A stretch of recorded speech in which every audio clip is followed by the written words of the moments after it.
Hey there, it's Jason from Codemanship with a short video demonstration of how we might use test doubles, that's stubs and mocks to you and me, and how we might use test doubles not as a tool for testing our code, but as a tool for designing the code in test-driven development.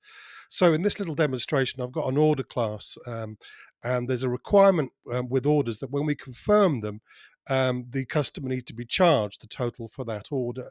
Now, charging credit cards or PayPal accounts, that kind of thing, that's a whole can of worms. And I don't really want to think about how that works. And it's kind of irrelevant, really. It's a detail, whether it's processing a credit card payment, for example.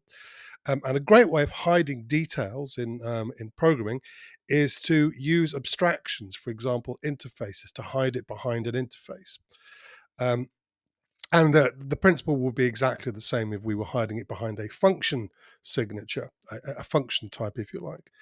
Um, so in this demonstration, what I'm doing here is I am working backwards from a verify. It's like the mock object's equivalent of an assertion, working backwards from verifying that a charge method on some interface that I'm calling payment method is being invoked when we confirm the order.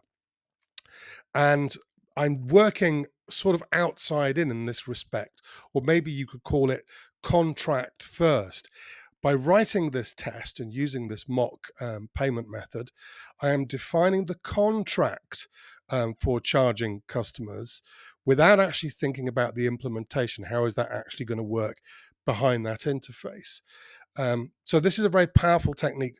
Number one, for allowing us to solve one problem at a time, or to ask one question at a time in our tests. So the question here is the payment method being charged the total of the order, and how it's actually being processed behind the scenes is a separate question, a separate concern. So this is a way of separating concerns in our design, but also working, sort of solving one problem at a time, and hiding the details of how other parts of the problem need to be solved so that we can get to them later. This is a very powerful technique for scaling up test-driven development.